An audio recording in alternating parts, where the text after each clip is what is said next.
Well, congratulations on the film. It was so much fun to watch, and I was lucky enough to visit you guys at Pixar and talk to you guys and speak to the different departments. Oh, yeah, and there was cool. a lot of talk about how this movie took place inside the mind, not the brain. Right. So what is the difference between the two? Because I never thought about that before seeing this movie. Yeah, well, there have been a lot of films that take place in the body, and that's like the brain to me is like blood vessels, dendrites.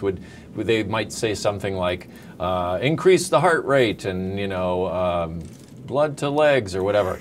We decided that this should be more like the mind. So we talk about things like consciousness, where dreams come from, all these kind of a little more abstract ideas. But there aren't really little people in our heads, so to put those guys in amongst the meat felt kind of weird. Right, and you guys also spoke about how science had identified all these different emotions. So what made you guys pick these 5 emotions? The funny thing is there's no consensus amongst the scientists about which emotions actually exist. Some and they kind of get into heated debates about this. Oh, wow. Whether is love an emotion? Some people say yes, some people say no. Some people say there's 3 basic emotions, others say 27. So we just had to kind of choose for ourselves. The fun thing about that was because there's no consensus, we basically said, well, that means we can make it up. Yeah. So we did. Did any other emotion almost make the cut?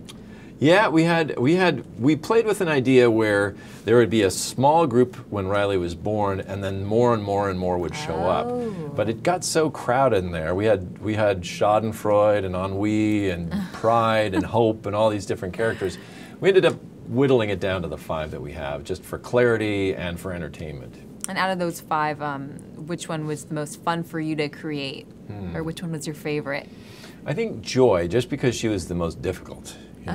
She's, I don't know if you have friends who are just like happy all the time, you kind of want to smack them a little, you don't really trust them, they're not being genuine. And so that was our challenge with Joy. If she comes out with lines like, come on guys, we can do it, you're like, ugh, I hate her, So she has to be rootable and understandable, but still read as Joy. And obviously Amy Poehler was a huge part of figuring out how to make that work.